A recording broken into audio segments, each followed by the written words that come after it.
وضو کے مکمل 10 مراحل حدیث کی روشنی میں۔ نیت۔ نبی کریم صلی اللہ علیہ وآلہ وسلم نے فرمایا، اعمال کا دار و مدار نیتوں پر ہے۔ وضو کی ابتدا نیت سے کریں۔ دل میں ارادہ کریں کہ میں پاکی حاصل کرنے کے لیے وضو کر رہا یا کر رہی ہوں۔ بسم اللہ کہنا۔ رسول اللہ صلی اللہ علیہ وآلہ وسلم نے فرمایا، جو شخص بسم اللہ کہے بغیر وضو کرے اس کا وضو نہیں ہوتا۔ وضو شروع کرتے وقت بسم اللہ کہنا سنت ہے تاکہ عمل بابرکت ہو۔ ہاتھ دھونا 3 مرتبہ۔ نبی صلی اللہ علیہ وآلہ وسلم نے وضو شروع کرتے وقت دونوں ہاتھ کلائیوں تک 3 مرتبہ دھوئے۔ پہلے دونوں ہاتھ کلائیوں تک 3 مرتبہ دھوئیں۔ کلی کرنا 3 مرتبہ۔ آپ صلی اللہ علیہ وآلہ وسلم کلی کرتے اور ناک میں پانی ڈال کر صاف کرتے تھے۔ پانی منہ میں ڈال کر 3 مرتبہ اچھی طرح کلی کریں۔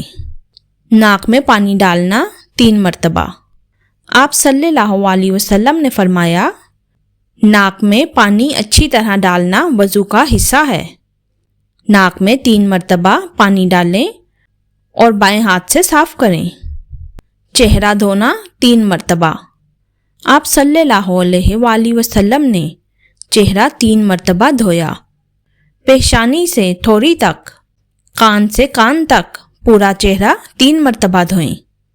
کوہنیوں سمیت بازو دھونا 3 مرتبہ۔ آپ صلی اللہ علیہ وآلہ وسلم نے دائیں بازو کوہنی سمیت 3 مرتبہ دھوئے، پھر بایاں۔ پہلے دایاں بازو کوہنی سمیت 3 مرتبہ دھوئیں، پھر بایاں۔ سر کا مسح کرنا۔ آپ صلی اللہ علیہ وآلہ وسلم نے اپنے دونوں ہاتھ سر کے اگلے حصے سے پیچھے لے جا کر واپس لائے۔ پورے سر کا ایک بار مسح کریں۔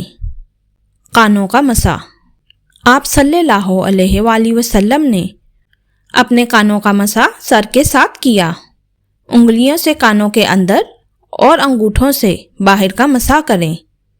ٹخنوں سمیت پاؤں دھونا 3 مرتبہ۔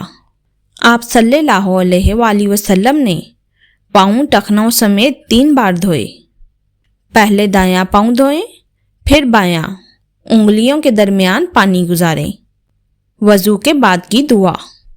رسول اللہ صلی اللہ علیہ وآلہ وسلم نے فرمایا، جو شخص وضو مکمل کر کے یہ دعا پڑھے، اشہد ان لا الہ الا اللہ وحدہ لا شریک لہ واشہد ان محمدا عبدہ ورسولہ، اس کے لیے جنت کے 8 دروازے کھول دیے جاتے ہیں۔